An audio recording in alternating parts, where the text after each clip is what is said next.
welcome back to the Ultimate Tribute Band Podcast. I'm Roger, and it's great to see you all again. Thanks for checking us out. You can find us online at YouTube if you want to watch the videos, or you can find us everywhere online if you just want to listen to the podcast while you're driving or doing other stuff. Just look for the Ultimate Tribute Band Podcast, and you'll find us. So we're excited to talk today to not a tribute band, but a person that's incredibly important to the world of tribute bands and just entertainment in general. So I'm going to be talking to the Director of Entertainment from South Point Casino in Las Vegas, Nevada. This is Michael Libonati. Michael, thank you so much for joining me. Hello, how are you doing? I'm great, thank you.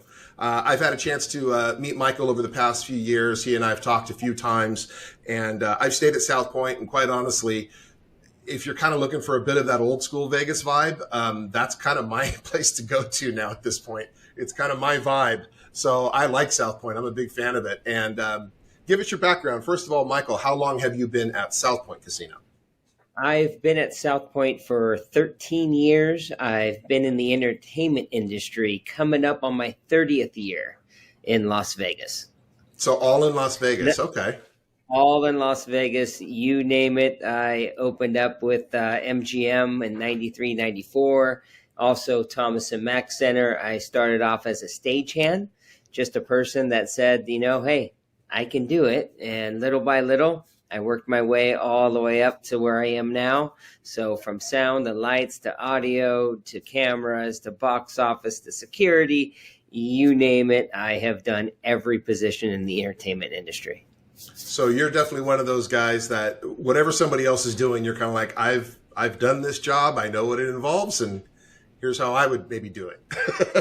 Yes. Yeah. It comes good. I mean, that now these days people learn so much. The consoles are so much different compared to the old analogs. And, you just kind of got to keep learning all the time. And it's just fun. I mean, either A, you love entertainment, I think, and B, you don't. I mean, it's it's black or white in the entertainment business, because you're always working every holiday and every day. Yeah. There's not a lot of off days. Your off days are everybody else's vacation days. So when you live in that world, right, those are your work days. Yes. So what's your thoughts, and before we get too specific into your role and tributes and stuff, what's your thoughts on just the evolution of Las Vegas overall? If you got any kind of, if you can give me a snapshot of what you think, how things are out there. About 5 years ago, I had my own radio show for a while, but then it just got too much to keep up with. But I said, watch out, Vegas is going big. And when the new hotels and the new venues, and when I say big, it's your A++ players. It's your Brunos, it's your Gwens, if you Celine, whatever it is. Those guys are getting huge residencies. And when you come into Vegas, these residencies are different than the touring shows, because they're not bringing in 40 to 50 trucks. They are literally flying in. They've built a production around the show. It is awesome to see, and it's just spectacular what Vegas can do behind the artists and the show. But when you travel and you hit stadiums, you're going to see a different show. You're seeing a truck show. So Vegas is either A, your A+, and there's nothing below it, unfortunately. Those after COVID got all weeded out through the corporates of Caesars and MGM, and it is what it is. And that's fine, because those are great big shows and wonderful to watch. I love it. But now, if you're a tribute or you're an artist, it's very hard to find that middle ground to be part of a production or have a show somewhere in Vegas. Because a lot of the rooms did close their showrooms to be more convention space, more gambling space. So it's tough. It's very tough. Yeah, I hadn't thought about the fact that it seemed to have coincided with COVID, but it felt like that was the direction it was going. Had COVID never happened, that maybe had just given a little bit of a jump start. But you're right. When residencies became the thing, that's what changed everything. And in our band, we have one of our keyboard players plays with Carrie Underwood's band. And so he's in Vegas now, 3 weeks a month, 6 months a year. And like you said, the show then it's built for the theater. It's built for the stage. So it's a it's a larger production. It's a bigger scale production than you can kind of feasibly put on, night after night in different cities.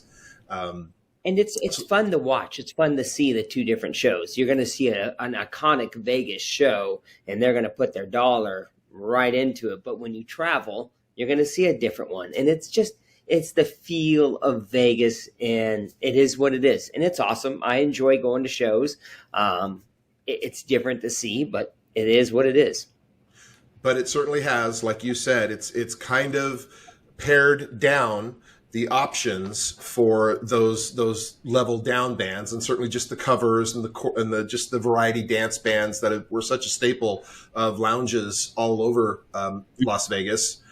You'll still see them like on Fremont Street. You'll see some of those bands outside just kind of playing, 5 nights a week, 6 nights a week.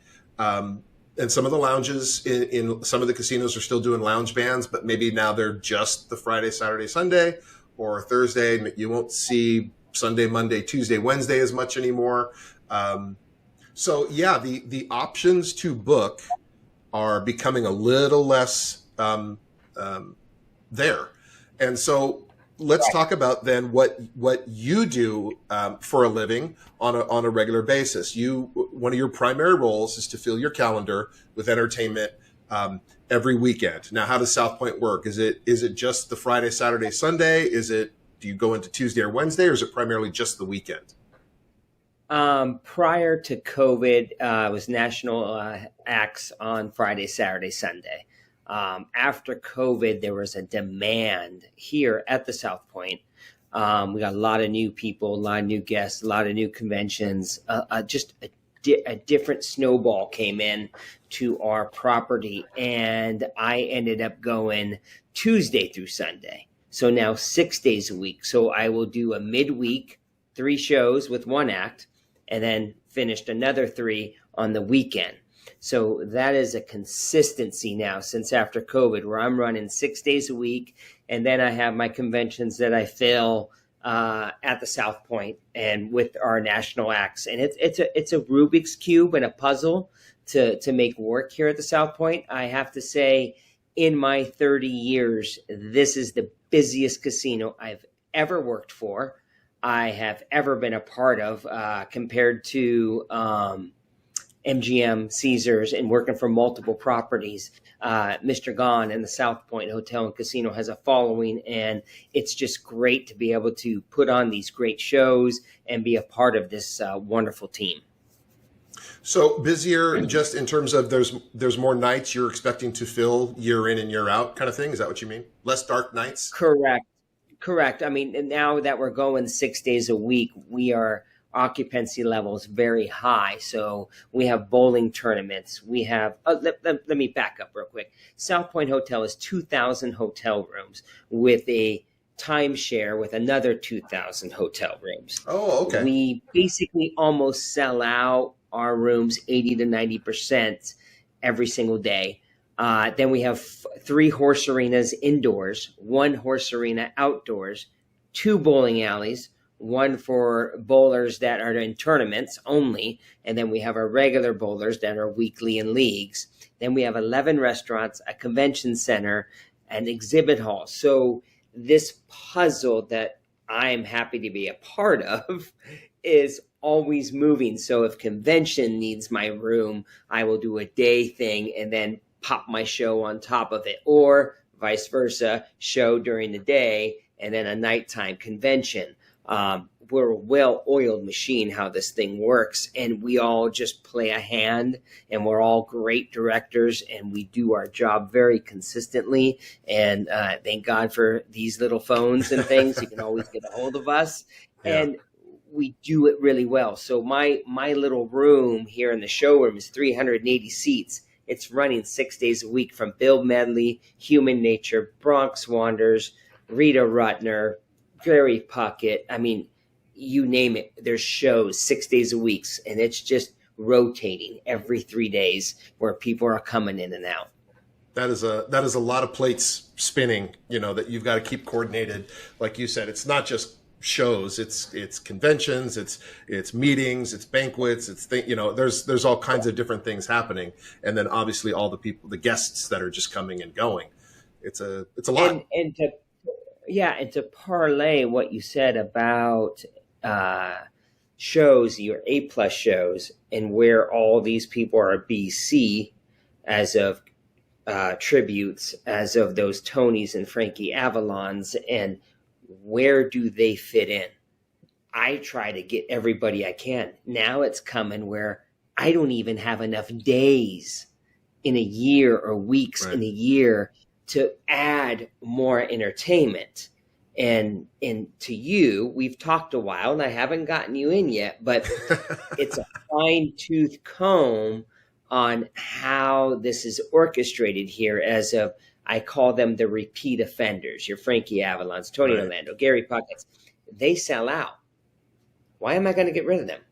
Right. I got to keep them having their dates. And then if I have something that opens up, I can slide a new act in. But in the meantime, I still have conventions. I still have the arena. I still have, it's a puzzle. It is a big puzzle. Yeah. What's a work day for you? Take us through like just what time you get there, what time you work till. Does it vary all week long? Does it vary during the time of the season? What's an average? Do you have a typical day? No, there is no typical day, unfortunately. Tuesday's my typical day, and Wednesday. I try to take Sunday, Monday off. I learned that those are my good days. Sometimes I don't. Whatever, Saturday, Sunday. And then I'll come Monday, because I like Mondays being quiet in the office, no one's around. But how do I describe this? I can wake up at 6 o'clock. I do my workout. I can then talk to New York or anybody at East Coast at that time, and then my creativeness is going. Try to get the work between 8, 9 o'clock, get my work done 4:35. Mind you, we have a show running in, loading in, or performing at doors open at 5:30, 6:30 showtime, weekends, different, 7:30 showtime. It fluctuates on what's in the hotel. So Kentucky Derby was huge on property. So Saturday I'm here. It's all hands on deck, make sure everything's going well in the other places. And then my showroom's not doing anything yet. So I'll be in the ballrooms, we'll be in the convention spaces, just to make sure the event's going off. Super Bowl, same thing. It's an impact event. Quarterly, September through January, I live here. I really don't go anywhere. I'm much of a director of helping the other departments, and our showroom starts revving up for NFR, National Finals Rodeo. So between September and December, it's NFR, PBR, NASCAR, INFR, anything that has an R. It's a national event where it's all hands on deck. And this room is sometimes doing 3 to 4 events in a daytime, from driver meetings to NASCAR to bull riders having events in the showroom, stock sales. It's just, I'm a very fluctuant, and that's great. Don't get me wrong. I can go take off a Thursday, Friday, or a Wednesday, Thursday, and know I got to be here all weekend. Or at this time, I've already booked 2025, and I'm doing my contracts. So by June, I get to do this. I have a child graduating high school, getting ready to push her off to college. So I got to hurry up and get that done. So it's very fluctual entertainment schedule. And we have a great team where one of us or two of us can be off and everyone just fills right in. And it's just getting the work done early. And the huge thing, I will say this over and over, is communication. That is the magic word of entertainment, man. No one knows that. But if you can communicate and stay ahead of the game, it's an easy ride. How big is your department? How many folks are in your department? Or is that seasonal as well? Does it fluctuate? It's I got about 10 to 15 in the box office. I got 10 of my ushers. I got 10 of my stagehands. And then 3 of us are in our executive office, just rolling every day. Or 4 of us. Yeah. So, I mean, it's big, but then we cross over into the art department, marketing department, and I have to go guide them on what I'm planning on and what I'm doing. So I have my New Year's kind of set, I have my NFR set. I'm already planning for my next New Year's and my next NFR. So it's a different type of property in how I work, just because it's so busy and so hands-on when it comes to the big events in town. So you touched on something I definitely wanted to talk about, which is your forecasting and booking out. And like you had mentioned, you and I have been talking for a while, and, something will happen down the road, I'm sure. It's one of those things that the calendar is what it is. So as we're filming this right now, it's kind of the first week of May we're in right now. May the 4th be with you. No, just joking. Yeah, May the 4th. May the 5th, yeah. May the 6th. Yeah, exactly. So your calendar, your entertainment calendar, your weekends, your Tuesday, Wednesday, so you're saying you're booking two acts a week, right? So you've got to act basically Tuesday, Wednesday, Thursday, and then like a national, a comedian, a stand-up, a name is doing Friday, Saturday, Sunday. And like I said, this is 6 days a week. Correct. Yeah. So this is the first week of May. Is your calendar full for the year? Yeah, I'm already done with 24. I'm basically already done with 25. Right. Okay. Now, is that normal in your industry, or are you just really, you're really good at this? I'm gonna say no. It's not normal. Most venues, once again, A, B, C.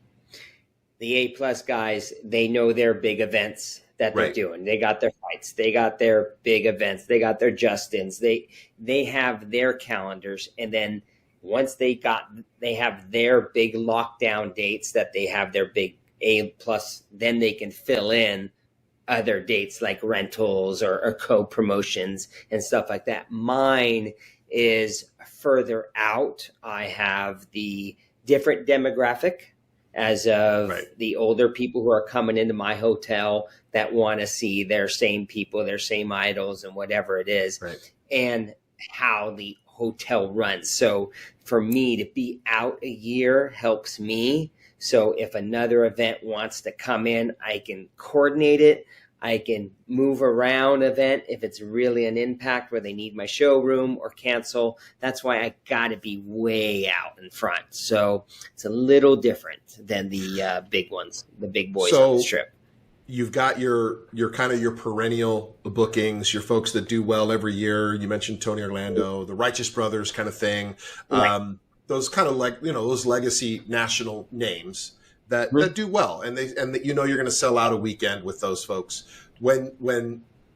So let's say we know that they're doing some shows. I know you got Righteous Brothers coming up. I think Tony Orlando might be wrapping up. Is he retiring? I think. Yeah, Tony did his last show here in January. I got the Righteous Brothers with Bill and Bucky. They come every month. I got Human Nature, Back to Sound of Motown every month, and also the Bronx Wonders, which started here years ago. Their very first Las Vegas show was here at the South. Is that a Four Seasons type thing, like a Frankie? Musicians doing tribute songs and their own. So they got a good following. They've been here forever. Now, are those you're doing them monthly? So I assume those are like Vegas based. Yes. Yes, I'll say yes. Vegas based. Okay. I mean, or at least to where they can make that work on a monthly kind of basis. Correct. Correct. A national somebody who lives in New York may not be able to come to Vegas every month, or they may have lineups kind of like our Fab Four guys we talked about. They may have multiple versions, and some guys can do a weekend and some guys can't, and change them in and out. So when you've booked, you're already booked through 25 essentially for the most part. So a band like now they're doing once a month, but let's talk about the ones that aren't necessarily once a month, but you're having them year after year, but maybe not on that consistent type thing. They might be back 3 to 4 times a year, maybe, correct, or once a year. It's maybe they just get you once a year. How do you coordinate that? Is that something you do with their agent? Do you ask for a date? Did they give you the options? How does the date get zeroed in? When I'm booking this far in advance, when they come and I see what's going on, I always love talking to the bands and seeing how they're doing and following everybody I book, because I want to see that following. I want that progression to always roll into South Point, and also for them to roll out of South Point. I will talk to the agent or who's ever in charge and say, hey, you guys are doing good. I'd like to book you next year. I'm looking around the same date. I'm already throwing my hook in the line saying, hey, save this date because I have an idea. Most of the time, I'm so far in advance that they don't have anything booked.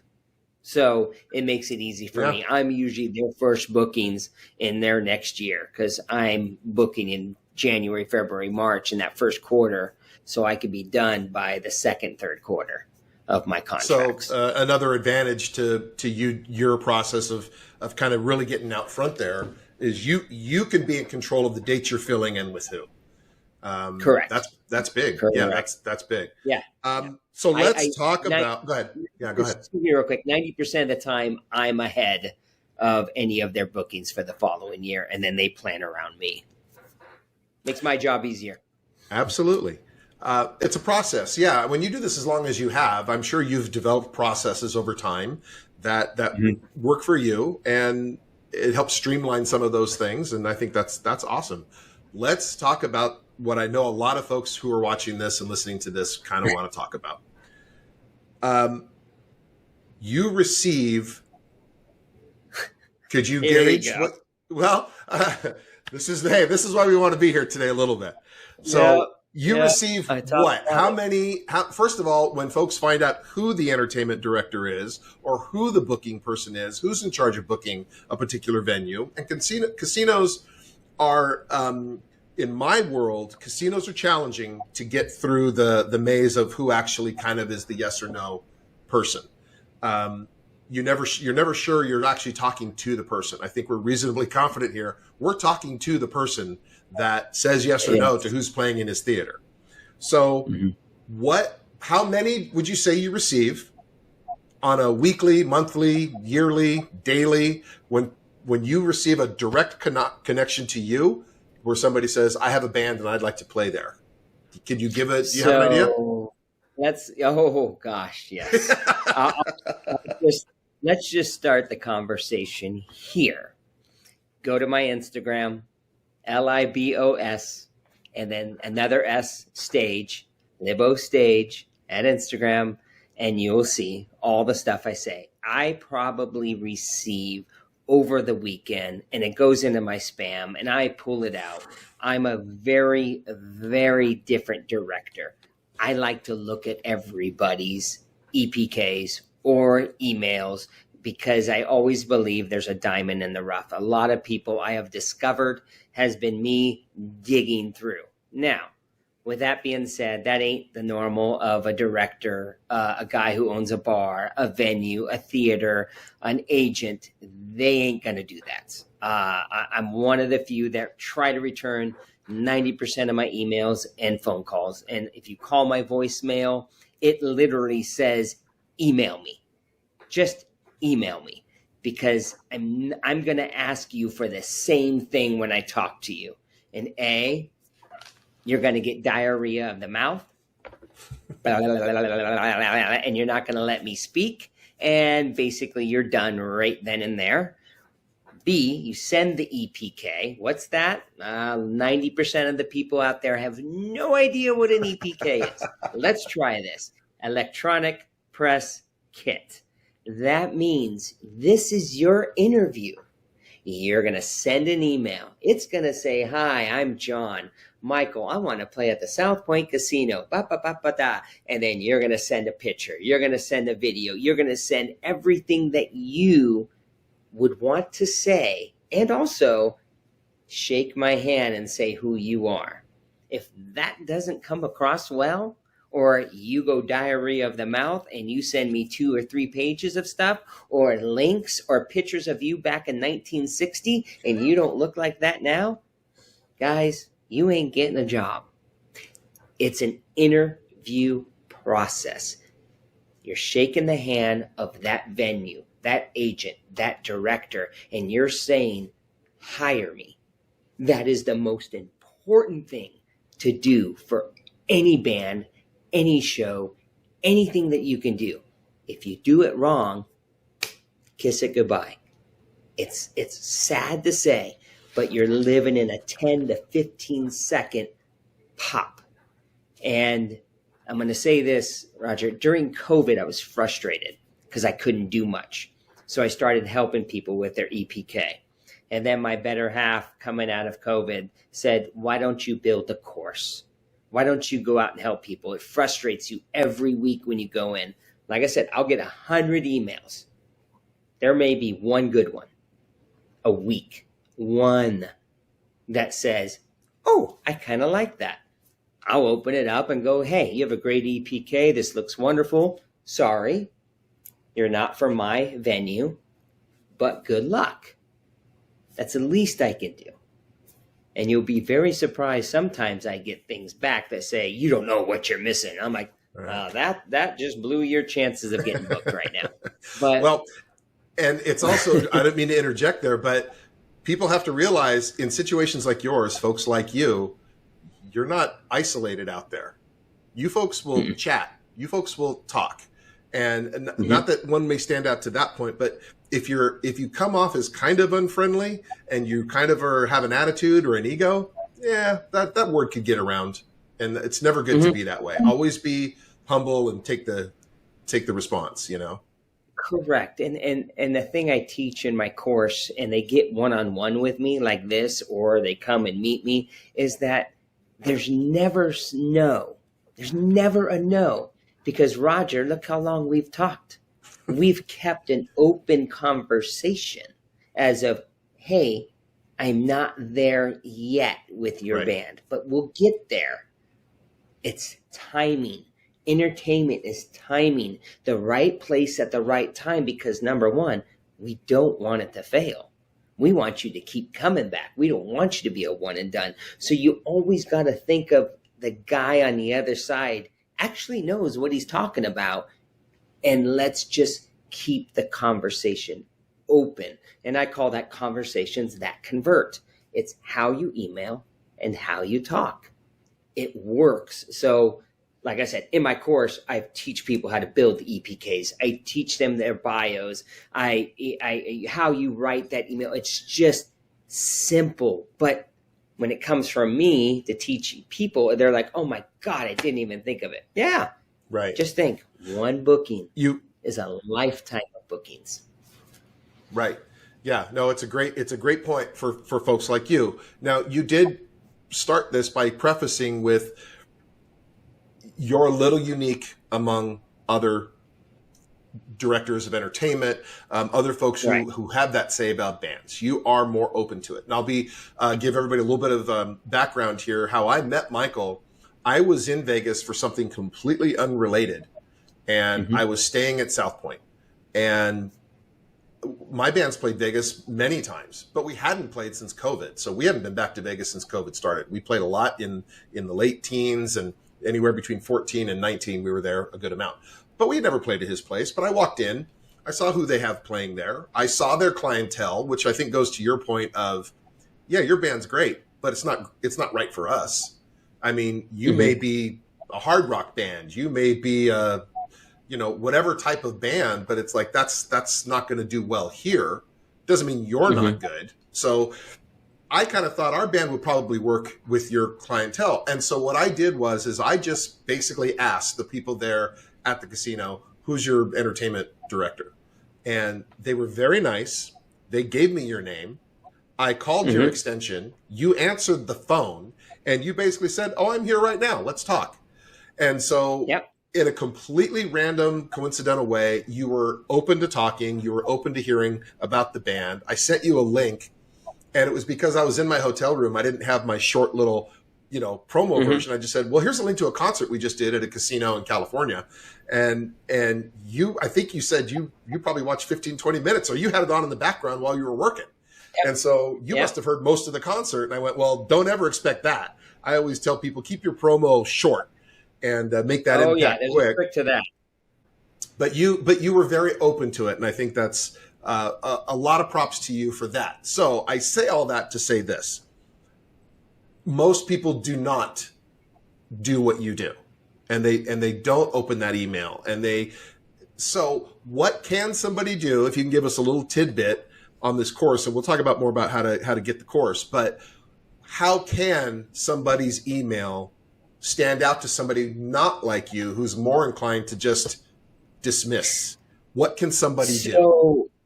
So with my course, I also opened my own agency where I do represent bands. Now, and I'm not prefacing saying that if you go through my course, I'm going to represent you. Right. You got to have talent. You got to have a good show. I have a handful of people that I also represent. So I got to walk the walk and talk the talk. I got to do both. Backwards, forwards, up, down, left, right. When you email or when you call, the email is find the days that work. Now, granted, I sent 66 emails out last week. I got 6 back wanting to talk. But it's how I word the subject line. It's how the picture pops in the body of the email. There are certain ways that you tweak it. So in the course, I say, this is how you do it. When you go through everything, I'm hand in hand looking at your body of the email and what you're saying, because if you can't catch me or that director or that venue or that bar, the lounge, whatever, you're done. It's how you word. It's what kind of picture are you sending? Are you sending just links? Delete. Are you sending me what I call a Bible? Just what you're about? Delete. How do I know what you look like? I want to see who you are. Send me a picture. Then a brief description. Then we're going to add some other stuff. That's how you get to someone's eyeballs. And also, it's going to sound funny, 95% of the time when you send your emails, half of those links and pictures don't even open or work. Test it on yourself first before you send out that email. Or blind CC yourself and go, uh-oh, I just sent 10 emails that were bad and nothing worked. You've got to do your homework and your work. And it's, like I said, it's very hard to get through. But once you get through, then the conversation starts. Even though they said no, okay, well, when can I check back with you? Maybe 6 months? Sure. I just got 3 emails today from a month ago that someone opened up and go, yes, we would love to talk to you next week. Perfect. That's how you do it. But it's being very patient. I've helped so many people. I mean, it's fun. I love what I do. I love, working at South Point, but also having my own agency and my own course and working hand in hand with people. I help a videographer. I got him up and running. A couple bands, different shows that I've helped up running. I had a girl who knew me through her mother that does nails, and she wanted an EPK made. And I said, okay, well, this is going to be different. This is what you got to change on how you get clients and businesses. So you can use an EPK for almost anything. Yeah, those are fabulous points. I don't think there's one person in existence who has an email that doesn't have 2. So send an email from your band email to yourself, like you're an agent, and make sure all the links work. Make sure the picture's formatted. Don't send a 3,000 by 3,000 pixel photograph in the body of the email. Kind of size it down so it's a little easier to see. Right. It doesn't take up the whole screen. Everything stays formatted in the email. And you're right. In business, everybody looks the same way. People scan and they scroll. And if you send an email that is all text and I've got to scroll before I even know where your signature is, I'm probably disregarding it. And you may be the best band in the world. And I know your biography means everything to you, but you better hit the bullets and you better hit the highlights to keep somebody else's attention and keep them engaged. Right. And I've made and represent Jim Brewer, comedian. I made him an EP and sent it out. And he was like, oh, you did that? And I'm like, yeah. I want people to know who you are when I book you. Even Rob Schneider, Priscilla Presley.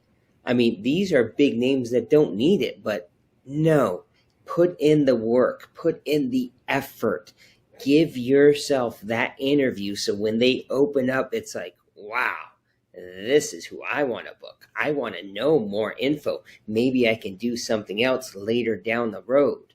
I also, right here, these are the greatest things in the world. These cameras on these iPhones or whatever phone you have, you can build an EPK just off your phone. And I teach that. And it's not hard. You don't have to have a lot of money. It's just how you do it on your phone is that certain thing. It's amazing. I mean, thank God for technology. Yeah, it certainly made everybody's life a lot easier. You can look more professional without investing a ton of money, and people have a tendency to want to overthink those things. And it's like, if you can keep it simpler, but keep it looking clean and tight, that comes off as professional. And correct. So the way that we find the course, how do we find your course? You can go look up my name on Facebook, or you go on Instagram, Libo Stage, and you can click on the bio and the meat and potatoes of who I am, and you'll see all kinds of links that go to it. But or email me at libostage@gmail. I mean, it's just everything's Libo Stage. So it's and we'll two make sure S's back to back. We'll make sure the link is here, but it's LIBOSSTAGE, Libos Stage. Correct. And you'll find you on Instagram, on Facebook, and all that good stuff there. Yeah, I think that's really. Whatever, yeah, go ahead. It's fun. It's whatever stage you are in is why I put it, is because you never know. And some people are coming out of retirement. Some people just want to play at a local bar. Some people want to play big showrooms. They want to go on cruise ships. How do you get to them? Well, you've got to start off with that EPK. You've got to learn to talk to venues and directors and agents. You've got to learn these simple things and get that good video just off your phone, which no one will know. It's not a big production. We just need to see who you are before the venues talk to you. And that is so important. And people skip that. And I'm just like, no, you can't do that. It's kind of ironic, but funny. Yeah. Well, you know what? A lot of musicians are musicians first. They're business people second, and they didn't really kind of get that part of it. And they kind of feel like my talent is what I'm supposed to be showing you. And it's like, yeah, but there's a way I can see who you are before I've even heard you play a note or sing. You gotta make me want to hear you. So, so let's talk about the tribute band specifically and the things you look for besides the EPK. So let's say you saw a pretty good EPK. We kind of would make the joke a lot, like when we do our show, people kind of will come because one, there's not a lot of Huey Lewis and the News tributes in the country. And the few that are there, I'm objectively going to just say they're not particularly good. I think we look and sound a lot like Huey Lewis and the News. People will see our show and then I'll come out and they'll go, well, he looks like him. So now let's see if he sounds like him. And then after a verse, they're kind of like, all right, he sounds like him. This is going to be a very fun show.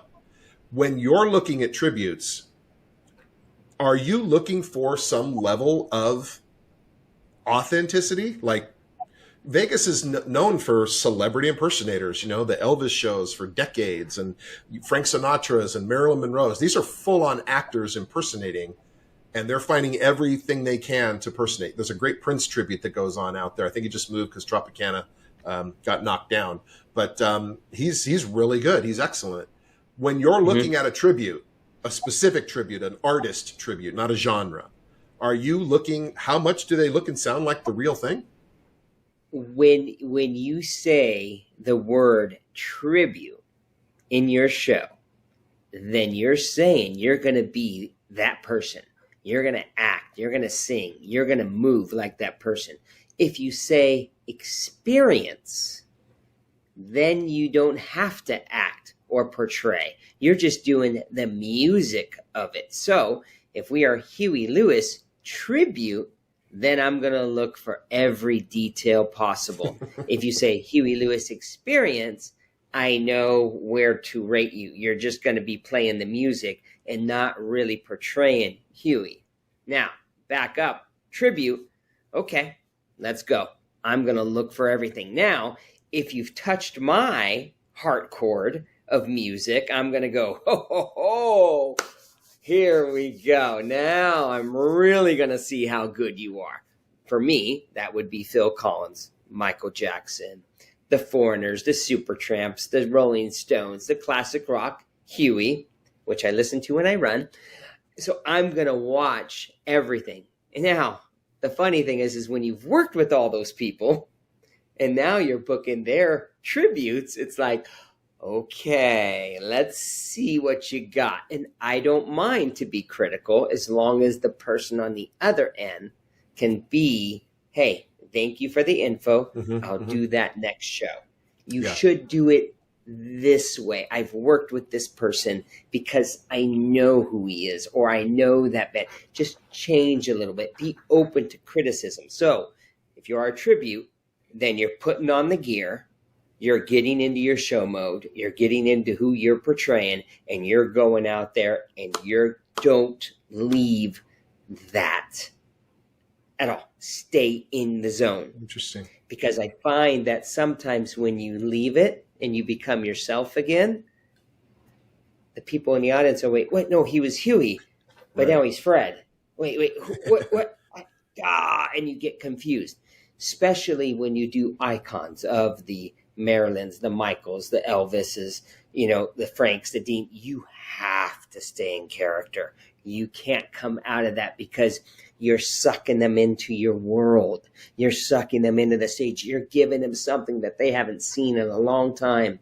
And when you pop out of character, it's, oh, did I just have mustard on my peanut butter and jelly? It's different. So takes you out of it. You've got to be very careful when you say tribute and make sure you're studying it, you're doing it, the movements, the looks of everything, because the guy on the other side that's booking it is going to dive in that way and get their claws and look and inspect every little thing. Experiences where you can get in and out of. You don't have to be a tribute. You can portray a little bit and then jump out of it. Right. So just know what that meaning and those two words mean. Interesting. Do you, I mean, I've been doing this for 11 years and I've been doing this podcast for a couple of years. Do you really see that distinction? And I liked it. I like the way you're defining these terms. Do you see that distinction as something other agents around the country would kind of think that way? They go, if I hear tribute, I'm expecting an impersonation. If you're using that word, I think that's probably, I think there's some truth to that. And I think that's a good takeaway for, go ahead. No, go ahead. You're going right around. I was going to say, I think that's a good takeaway for some artists who call themselves tributes, but they know they don't necessarily look and sound just like an artist. You may be hung up on using that word because you feel that's going to get you booked more, where you might make that tweak to the way you market yourself and say, celebrating the music of XX artist, or the live concert experience, or whatever way you want to put that, and avoid or slightly downplay the specific word tribute. And you may find that actually opens up the doors a little more, because folks like Michael will go, okay, I'm not going in expecting an impersonation. I'm going in expecting the music of. And correct. That's a really good point. That's a very good point. I like that. I would like to think most directors and most venues do that, because when I speak to other venues that I send my bands to, or my people who I represent, I'm like, this is a tribute, this is experience, this is the real thing. So just know where you're going. And then they'll say, hey, are they really good tribute? Yes, look at this video. Because I've had now my hands into them and saying, this is how we're going to make you better. This is how we came out of COVID better. And now you're working all over the world. And it's just, like you said, you got to understand who you are and who your band is and what show you're performing and what's the name going to be. So hypothetically, you could be killing yourself by calling yourself the wrong name. Yeah. That's a great point. I think that's an excellent takeaway. So, Michael Libonati, I want to thank you very much for being on the show. Folks, he does have a course. Fast. I know, it's very fast. Hey, maybe we'll do another. Look, when we're booked out there in about 2030, we'll maybe do one again face to face. You're already filled up already in 2030. So maybe we'll do one face to face. We'll do one from the casino. So Libo's Stage. Libo's Stage is what you're looking for, folks. Libo's Stage on Instagram and Facebook. Check out the course. It might help you. I think there was some really good takeaways here, so maybe that whet your appetite a little bit to check out his course. And if you are out in the Vegas area, South Point Casino is where you'll find some great entertainment. It's a great place to stay. I like it. I it's one of the first ones you're going to see as you hit Vegas. That's why it's called South Point. Right. It's the South Point of the Strip. It's the south part of Vegas. So, Michael, thank you very much again. We hope you have a great week and all the best to you. Oh my God, Roger. I'm so glad we got to do this finally. I'm so sorry I've been just so busy, but I love it. Anything I can do to help you out, and in general, anybody out there, just email me, get with Roger over here, let him know, Libo Stage, get it to me. I'd be happy to answer any emails, anything through my Instagram is mainly I'm on. Well, thanks again, Michael. We appreciate it. Have a great rest of your week, and we will talk to you again soon. Okay, take care. That's going to do it for this episode, everybody. Thanks so much for tuning in to the Ultimate Tribute Band podcast. My name is Roger. Please subscribe, like, follow, comment. Tell us what you thought about today's episode and all the stuff that Michael had to say. I thought it was great stuff. Helpful, very helpful. I wish I'd known this stuff 10, 11 years ago when we were starting out. So we want to thank Michael again, our guest. We'll talk to you all again soon. This is the Ultimate Tribute Band podcast. My name is Roger. Have a great day, everybody.